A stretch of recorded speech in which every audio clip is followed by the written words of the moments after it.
ये कुछ स्टेप्स हैं जिनको आप फॉलो कर सकते हो, डजेंट मैटर कि आप ये कहाँ पर है। So today's topic is visualization, कि हम अपनी थॉट्स से ही कैसे खुद को हील कर सकते हैं। जीता जाता एग्जाम्पल हमारे सामने है, दैट इज जो डिस्पेंजा। ये एक साइंटिस्ट है और एक बहुत भयानक एक्सीडेंट हुआ था इनका। ये बाइक पे थे, सामने से एक 4 व्हीलर आया एंड उनमें टकराया, जिनकी वजह से इनके स्पाइनल कॉर्ड की 6 वर्टिब्रास टूट गई and he consulted around 5 to 6 doctors and सबने यही कहा कि आपकी स्पाइनल कॉर्ड में रॉड डालनी पड़ेगी तभी ठीक होगी and yes you will be handicapped for your life. इन्होंने कहा I am not gonna do any surgery, तो मेरे को सर्जरी नहीं करनी, मुझे पूरी जिंदगी के लिए हैंडीकैप नहीं बनना। इन्होंने क्या किया, इन्होंने ना केवल और केवल ये मेडिटेशन में बोलना चालू किया कि मेरी स्पाइनल कॉर्ड बिल्कुल ठीक है, मेरी स्पाइनल कॉर्ड बिल्कुल ठीक है। स्पाइनल कॉर्ड को इन्होंने विजुअलाइज किया कि ये कैसी दिखती है, कैसी है, इसकी वर्टिब्रास कहाँ है, इसकी वर्टिब्रास किससे जुड़ रही हैं। And what do you think क्या हुआ, विद इन मंथ्स उनकी स्पाइनल कॉर्ड बिल्कुल ठीक हो गई। जिन डॉक्टर्स ने कहा था कि इनको तो 3 to 6 मंथ्स के लिए बेड रेस्ट करना पड़ेगा, इनका कुछ हो नहीं सकता, सर्जरी के अलावा कोई और ऑप्शन नहीं है, वही डॉक्टर्स उनको देखकर हैरान हो गए कि इनकी ठीक कैसे होगा, ये चल कैसे रहे हैं। That man is currently alive, that is present with us. आप उनको सर्च कर सकते हो और उनके बारे में पढ़ सकते हो। He is a very good example of visualization. Visualization में बेसिकली करना क्या होता है, हम उस बारे में बात कर लेते हैं। ये कुछ स्टेप्स हैं जिनको आप फॉलो कर सकते हो, डजेंट मैटर कि आप ये कहाँ पर है, ठीक है। ऑफ कोर्स थोड़ा थोड़ा चेंज होता जाएगा according to the problem, according to the organ, but ये जो स्टेप्स हैं दे विल बी जनरलाइज्ड, ये कॉमन रहेंगे। सबसे पहला स्टेप है कि आपको पता होना चाहिए कि दिक्कत कहाँ पर है, ठीक है, वो आइडेंटिफाई हो गया। दूसरा, दिक्कत क्या है, कि वहां पर कुछ बढ़ा हुआ है, कुछ कम हुआ है, किस चीज में दिक्कत है, ठीक है, that is the second thing. Third thing is कि आपका वो जो पार्ट है बॉडी का, वो किस चीज के लिए रिस्पॉन्सिबल है।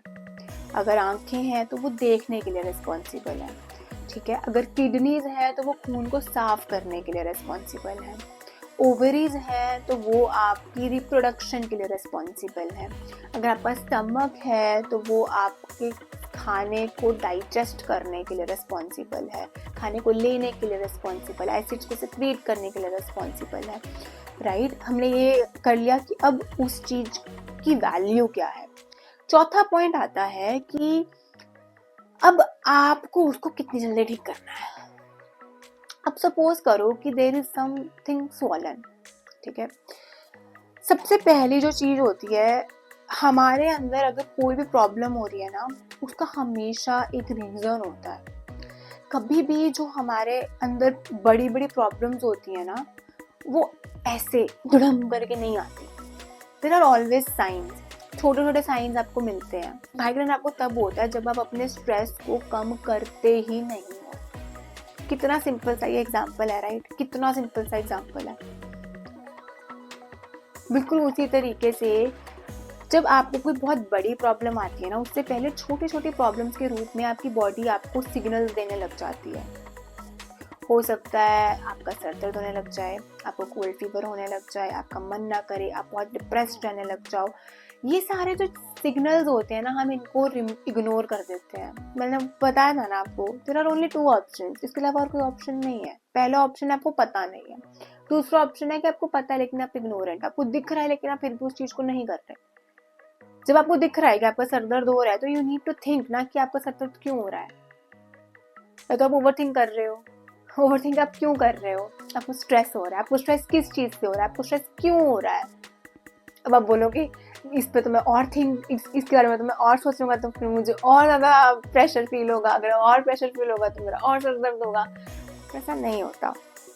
आपको मेडिटेशन करनी पड़ेगी। अगर आप ओवरथिंकर हो, अगर आप एंग्शियस हो, तो आप अभी तक बीटा स्टेट में हो। आपका ब्रेन जो है वो बीटा वेव्स में चल रहा है and beta waves is so bad man. उसमें काम करना, उसमें चलते रहना उसमें चलना इज इम्पॉर्टेंट, क्योंकि वो आपका प्रॉब्लम सॉल्विंग के लिए, आपकी जो भी दिनचर्या है इस टाइम जो चल रहा है ना, इट्स बीटा स्टेट। अगर मैं आप लोगों से बात कर पा रही हूँ तो इट इज बीटा, लेकिन उसको धीरे धीरे अल्फा में लाना पड़ेगा। लेकिन लोग यहीं पर डर जाते हैं, क्योंकि जब मेडिटेशन में बैठना पड़ता है, जो भी ओवर थिंकर्स हैं इंक्लूडिंग मी जो थे जो हैं, सबसे पहले उनके दिमाग में सारे के सारे थॉट्स ऐसे ऐसे आ जाते हैं, उनको समझ में नहीं आता मैं करूँ क्या। भाई किसी चीज को रिमूव करने से पहले वो आपके सामने आएगी ना, है ना। सपोज करो एक लेक है, ठीक है, अगर आपने उसको साफ करना है, there are only two things, या तो जो सामान है वो उसके ऊपर फ्लोट करता रहेगा, ठीक है, या फिर वो उसके नीचे बिल्कुल नीचे जम जाएगा, ठीक है। अब आप अंदर से खुरेदोगे, सबसे नीचे जाके लेयर्स के अंदर खोदना शुरू करोगे, तो वो सामान ऊपर आएगा ना, वो गंद सब ऊपर आएगा ना। उस गंद को जब वो ऊपर आता है, जब हमारा दिमाग और क्लाउडी होना शुरू होता है, हम डर जाते हैं, वहीं पे हम डर जाते हैं। And that is the most difficult test and the first step, जिसको पार करना होता है कि भाई नहीं, मैं ध्यान करती रहूंगी, मुझे ध्यान कंटिन्यू रखना है। This is the only thing you have to do, be consistent. That is the first step to self discipline, that is the first step to visualization, कि आपको मेडिटेशन करनी पड़ेगी। केवल विजुअलाइजेशन करने से कुछ नहीं होगा, क्योंकि आपको अपने अंदर की ऊर्जाओं को चेंज करना पड़ेगा। आपको बीटा से अल्फा में आना पड़ेगा, जहाँ पे आपके अंदर क्रिएटिविटी आए, जहाँ पर आपका दिमाग थोड़ा सा शांत हो, कि आपके पास बाकी चीज़ों को प्रोसेस करने के लिए भी टाइम बचे, दिमाग में जगह बचे। हो सकता है आज की वीडियो बहुत रॉ हो, क्योंकि मैंने कुछ भी प्लान नहीं किया था, मैंने बस कैमरा उठाया और मैं आपके सामने बोलने लग गई। तो अगर आपको ये रॉ वीडियोस पसंद आ रही हैं तो मुझे प्लीज़ बताना, क्योंकि ये तो मैं खुद रोज़ बातें करती रहती हूँ, तो कैमरा के सामने भी लिया करूँगी। एंड अभी ख़त्म नहीं हुआ है विजुअलाइजेशन का टॉपिक, लेकिन वीडियो बहुत लंबी हो जाएगी, तो मैं अगली वीडियो में लेकर आऊँगी। लेकिन आप लोगों के जो भी क्वेश्चंस हैं, आप लोगों के जो भी थॉट्स हैं, वो मुझे कमेंट्स में ज़रूर बताना। I would really love to read them. एंड जैसे मैंने आपको बताया था, मुझे तो बहुत मज़ा आता है। आप लोग अपना जो भी एक्सपीरियंस होता है वो मुझे ज़रूर नीचे बताया करो।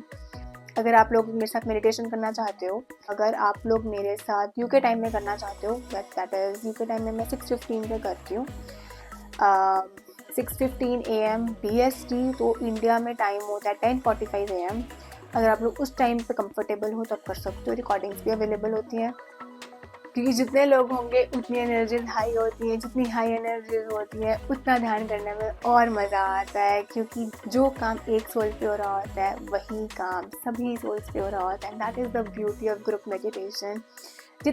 जितना सोलो मेडिटेशन इम्पॉर्टेंट है, उतना ही ग्रुप मेडिटेशन इम्पॉर्टेंट है, क्योंकि सोलो मेडिटेशन में हमारी ऊर्जाएं बढ़ती हैं, ग्रुप मेडिटेशन में सबकी ऊर्जाएं बढ़ती हैं और उनके आसपास के सभी लोगों की ऊर्जाएं बढ़ती हैं। तो आप कलेक्टिवली एक बहुत हाई एनर्जी को क्रिएट करते हो।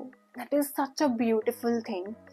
जितना बड़ा ग्रुप होता है ना, उतनी हाई एनर्जी क्रिएट होती है और उतनी जल्दी मास्टर्स आपके साथ आके जुड़ते हैं। क्योंकि जब हम सर्विस में उतरते हैं ना, तो मास्टर्स को आना पड़ता है। द रीज़न बीइंग, क्योंकि वहाँ पर आप खुद के लिए काम नहीं करते, बाकियों के लिए काम करते हो। तो जब आप किसी और के लिए काम करते हो, सेल्फलेसली काम करते हो, तो मास्टर्स को आपको आगे गाइडेंस देनी ही पड़ती है। तो देख लो, अगर आपको अपनी ग्रोथ करनी है तो बाकी सबकी ग्रोथ करनी होगी और उसमें आपको हेल्प करनी होगी। Hariom everyone, bye bye.